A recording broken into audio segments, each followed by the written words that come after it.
people to vote for me because they know what Claudia is capable of. They know that I can help NPP in Oforikrom to grow our vote from 62,000 to 80,000 because we have over 100,000 people, Oforikrom alone, that vote have registered and can vote.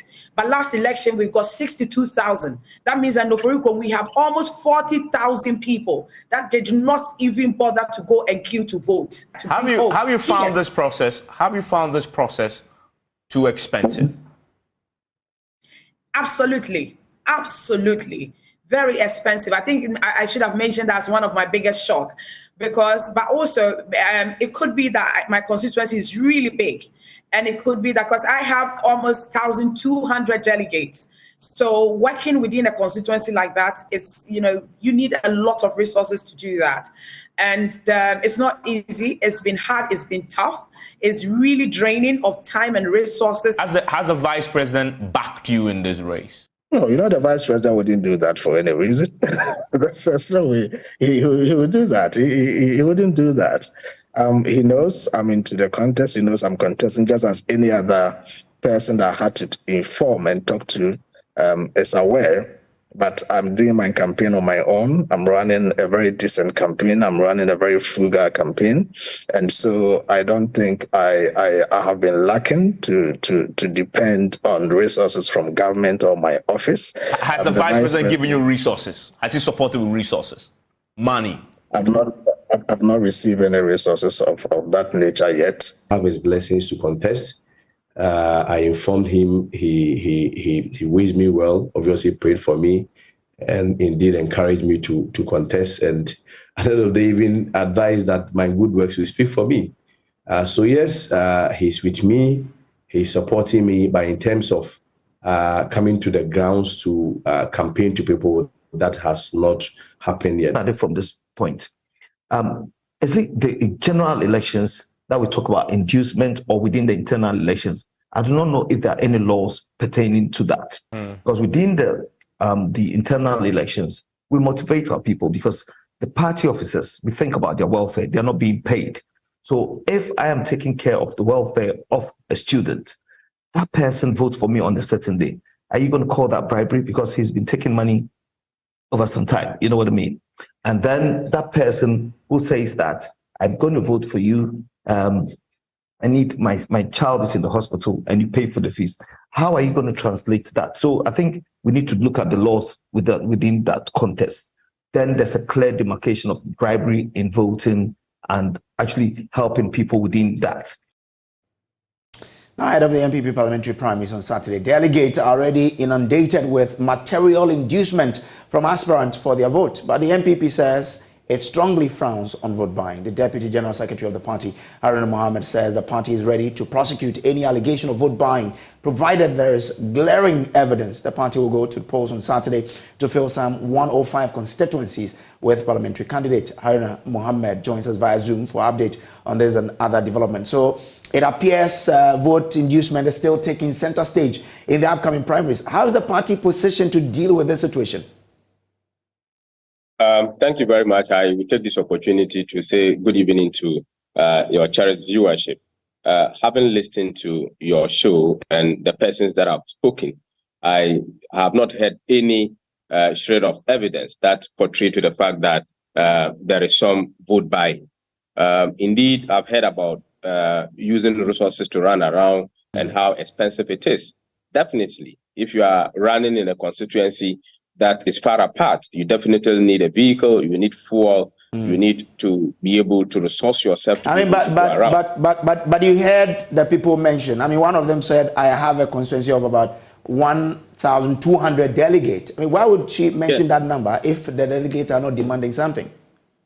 No, but there is no evidence. When she mentioned 1,200, doesn't mean that she said she's giving them money worth of 1,200.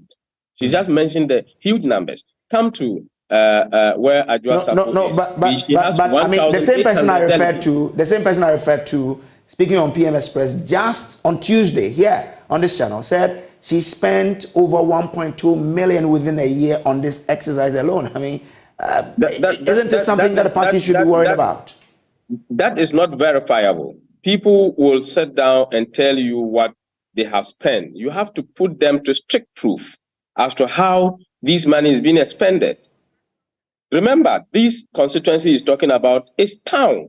It is inside town. If the person is telling you he has spent 1.2 million Ghana cedis, you have to put it to strict proof to be able to justify what at all has that money been used for. So people can sit down and say whatever amount that has been spent, but these are not verifiable facts. But Haruna, are you expecting her to sit on national television to then say that I have paid so and so money to so and so persons? Obviously, you'd have to get it from what the conversation that she's having to tell. She won't come out point blank beyond this. I cannot also just assume that because it says 1.2 million she has spent, I should rely on it to say that this is actually used for vote buying. I can't also do that because there is what we call verifiability. Okay. If something is being done or something is being said, it is left with myself and you to be able to verify.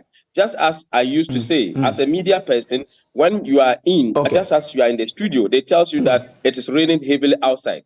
It is not your duty to amplify that it is raining. It's your duty to open the window and check. Now, it's good you brought this up, but you know that in your often constituency elections, just in where this Jefferson Saki, you know, where he ran, there were glaring videos that we played here where people said, I've received, and some came with photographs of the people on envelopes with stacked with cash.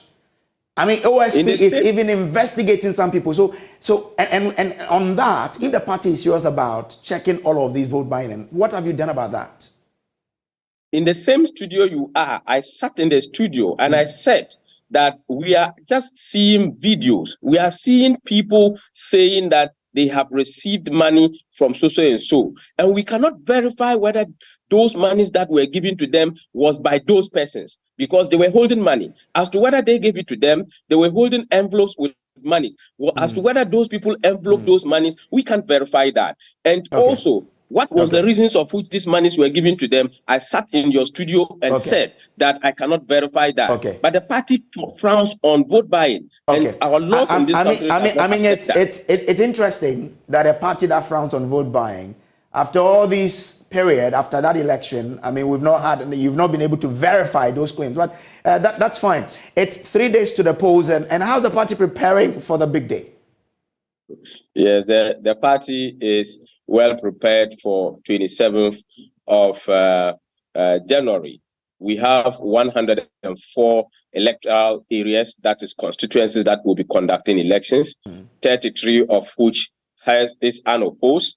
7 of those particular areas, or 8 or so, were done over this particular weekend, and the rest will also be added to the 104 that we have. We have made sure that every ballot paper that is needed in this particular election was handed over to the Ghana Police and the Electoral Commission at 12 noon today. Registers has also been handed over to the Electoral Commission, detailing and then distribution of ballots, and then albums will be done tomorrow by the Electoral Commission through the police. Various centers have been identified.